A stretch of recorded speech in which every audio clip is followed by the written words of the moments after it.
স্ট্রোকের থেকে রিকভারির ক্ষেত্রে ঘুমের গুরুত্ব ঠিক কতখানি?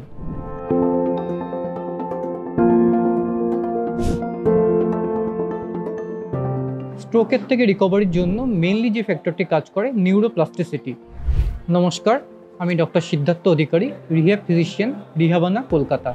নিউরোপ্লাস্টিসিটির মাধ্যমে ব্রেনের ভিতর ড্যামেজ নার্ভগুলি যেমনি নতুন করে রিজেনারেট করে, তেমনি ব্রেনের ভিতর পড়ে থাকা অব্যবহৃত নার্ভের পার্ট, নিউরাল সার্কিটগুলো নতুন করে জেগে ওঠে। এই নিউরোপ্লাস্টিসিটির ক্ষেত্রে ঘুমের গুরুত্ব অনেকখানি, কারণ আমরা যখন ঘুমাই তখন ব্রেনের ভিতর সারাদিনের তৈরি মেটাবলিক ওয়েস্টগুলি ব্রেন থেকে বেরিয়ে আসে এবং ব্রেনের ভিতর নিউরোলজিক্যাল বিভিন্ন হরমোন বা নিউরো ট্রান্সমিটার সেগুলো বেরোয়। তার মধ্যে একটি ইম্পর্ট্যান্ট হলো ব্রেন ড্রাইভ নিউরোট্রপিক ফ্যাক্টর।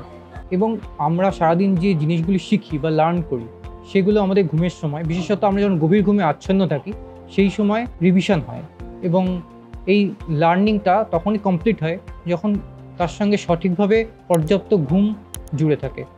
স্ট্রোকের পরে অনেক সময় দেখা যায় যে আমাদের ঘুম ঠিকঠাক হচ্ছে না। এর অনেকগুলি কারণ রয়েছে। একটি হলো অনেক ওষুধ খাওয়া, যেমন মানসিক অবসাদের ওষুধ বা বিটা ব্লকার, হার্টের ওষুধ এবং আরও অনেক ওষুধ রয়েছে যেগুলোর জন্য ঘুমের কিছুটা ব্যাঘাত ঘটে। তার পাশাপাশি একটি রোগে আক্রান্ত হয়ে বিছানায় পড়ে থাকা, এই মানসিক অবসাদ এবং সারাদিন কাজকর্মের অভাব, এর জন্য ঘুম সঠিকভাবে হয় না। তাহলে এই ঘুম সঠিকভাবে হওয়ার জন্য আমরা কী করতে পারি?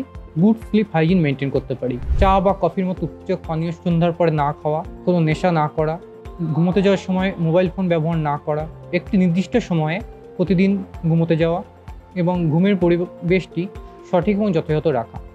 এরপরেও যদি দেখা যায় ঘুম সঠিকভাবে হচ্ছে না, সেক্ষেত্রে আমাদের অবশ্যই চিকিৎসকের পরামর্শ নেওয়া উচিত এবং ঘুম না হওয়ার জন্য যে কারণগুলি দায়ী সেটিকে সঠিকভাবে চিকিৎসার মাধ্যমে সারিয়ে তোলা। কারণ পর্যাপ্ত এবং সঠিক পরিমাণে ঘুম আমাদের স্ট্রোক থেকে রিকভারির জন্য ভীষণ ইম্পর্টেন্ট।